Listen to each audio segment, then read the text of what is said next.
What's up, everybody? This is the continuation. I believe this is video 6 of the Glastron se175 restore.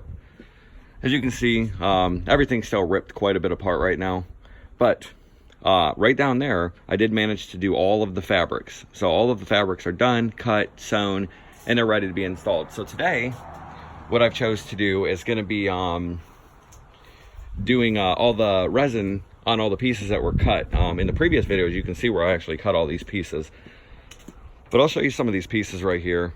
These are some of the pieces that I actually just laid down the first coat of resin. I mixed up a quart to do all these pieces. Unless I was doing them all in continuation, a quart was too much, so I think I'm going to go with a pint on the next one, on the next batch, because I ended up wasting half a quart. So I don't want to, the goal is not to waste here. But you can see, continuing on from when all the pieces were cut, these are all the pieces. Now they've got the first coat of resins.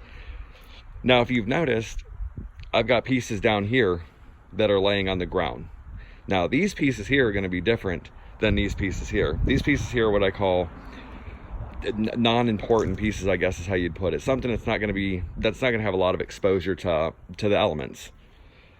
So like you got the front bow seat here. You've got the front, the bow left and top sections of the bow in the very front that sit on the top. They're kind of like a decorative piece. You got the seat here, which would be a side seat.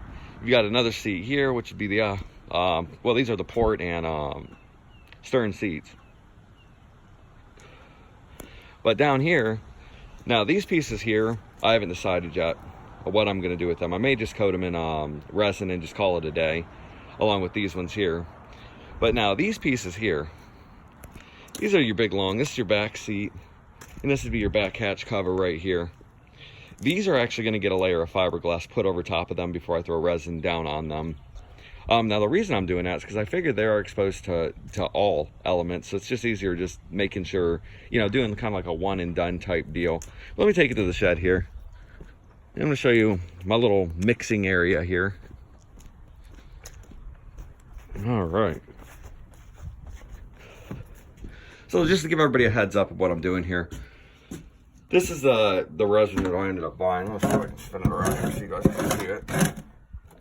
Tie Bond boatyard resin. I've used this in the past. I used this when I was in Ohio, and I loved the performance of it.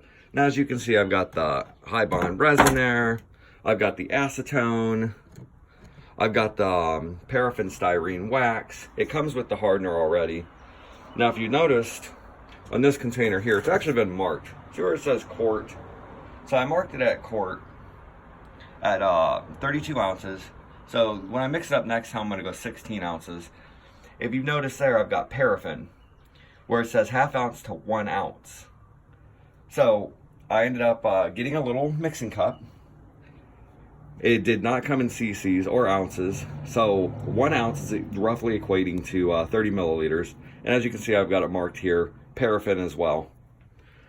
So as far as the hardener goes, 1 milliliter is equatable to 1 cc of mix. Now we've got it's about 77 degrees here right now. So I've only, as far as the hardener goes, I'm only using right at about 10 cc's or 10 milliliters of hardener. I feel that's more than enough per quart.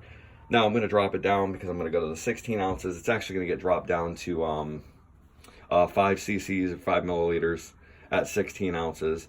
The paraffin wax will actually get dropped down. If it's 30 milliliters per quart, I'll drop it down to the 15 mark. Now the only reason I'm using paraffin right now is because on those pieces I just showed you, those are pieces I want to harden without having to resand. They're one coat wonders, and that's pretty much where it's going to end. They'll get their one coat, and I won't do anything else with them.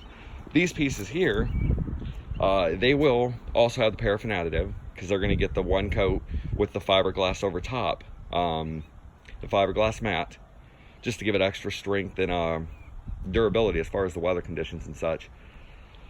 So it'll have the paraffin additive. Now when we get to the boat is what I'm gonna make a lot of videos of, because I'm gonna show everybody exactly how you do it, because there's a different process.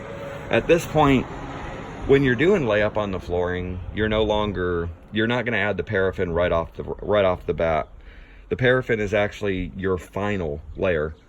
And what the paraffin styrene does, it allows the wax to come to the surface to form a wax shell around the resin, so it cures. Resin will not cure in air alone. It needs to have something that enables that. And that's what the styrene does, or that paraffin wax. It allows it to rise to the surface, create a wax top, and then it blocks out all outside elements, all outside air, to allow it to cure. But I will continue on with video 7 as soon as I start getting ready to lay the floor. But I just want to give everybody an update. All right, everybody have a great day.